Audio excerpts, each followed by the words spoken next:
Hi, I'm Jeff Murrah. I want to welcome you to True Texas History.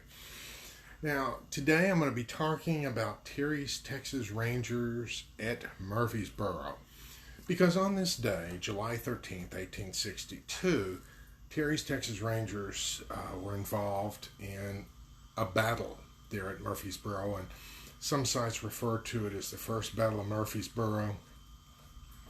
And if you get on the internet and you check some of those sources, you don't get the full picture. One site I went to said that the battle involved just a small garrison of Union troops that were up against Terry's Ranger and some other cavalry outfits. Right?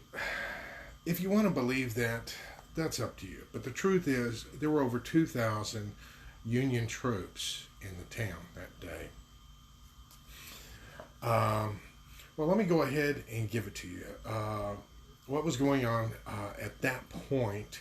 Terry's Texas Rangers were brigaded with Nathan Bedford Forrest and some of his men. And July 13th, by the way, is Nathan Bedford Forrest's birthday, and this year, 2021, marks the 200th anniversary of his birth. But they gathered together the night before and made plans for how they were going to attack Murfreesboro. And the initial part of that plan was that before dawn, Terry's Texas Rangers, members of the regiment, would encircle the town and take out the pickets that were on guard duty around the town, which they did. And then the main body of the Rangers was assigned to attack one of the camps of the soldiers that were providing the garrison there. And they did that at dawn and sent them skedaddling.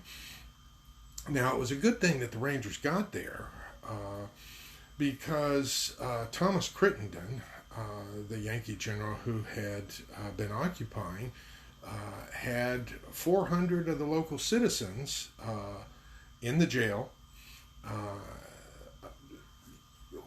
In terms of charges, not really any charges, just martial law. He had them in jail, and he was preparing that morning to go ahead and start executing them.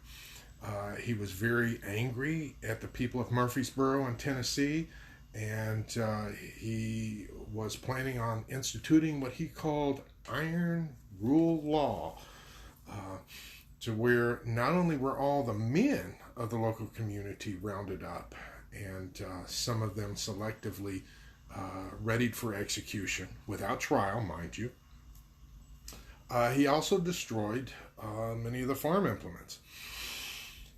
Okay, well, the various cavalry units converged on the city. There was a shootout there at the jail, and the Yankee units, before they left, one of them went through the jail blindly, putting his gun in the cells and just discharging it. He didn't care who he wounded, didn't care who he shot. And then they saw to it that they started a fire, put some stuffing and started a fire under the wooden planks of the jail, and they took off with the keys. So, it was a bad situation. And fortunately, all these people were rescued, and none of the civilians, to my knowledge, did end up getting killed. They were all freed that day. But, Tennesseans and Texans have always had this tight bond. They have always liked each other.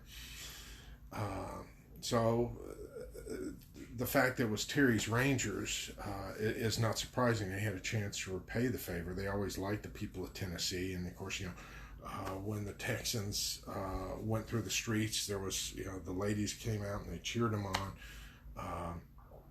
And then the main body of the soldiers had still not surrendered, even though the jail had been taken. And they were fixing to make a stand. And Forrest was growing impatient. And let's see, what did he say? when he was getting ready to make the charge, said, "Great God, have the Rangers deserted me and disgraced themselves and their state forever?" You know, he had forgotten that he had sent them off to do some other things, and about a minute or so later, here they are converging on the city. And the force that was there, of course, Forrest demanded they surrender, and Thomas Crittenden was one of those captured, you know, General Crittenden, and Forrest offered him a parole, and I refused to accept a parole from him. He's nothing more than a guerrilla. He said, "Well, that's fine," and then Forrest turned him over to the Rangers. And turning him over to the Rangers went ahead and selected some of the meanest, orneriest looking members of the regiment. Now, keep in mind, when these guys went into battle, they would do things like wear leopard skin pants and bear skin outfits and robes, and they were quite a sight to see. And so they put some of the toughest guys, they probably smelled the worst too, as guards for Crittenden, and within 2 hours he was willing to accept any kind of parole because he thought the Rangers had some secret plans to kill him. But anyways, that's what happened this day, July 13th, 1862, when the Rangers fought in the First Battle of Murfreesboro.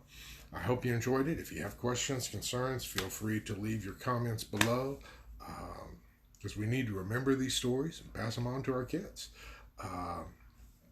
And this one, you know, if you're interested, is in my book, None But Texians, History of Terry's Texas Rangers. That's one reason why I talk about Rangers, because I spent years researching them.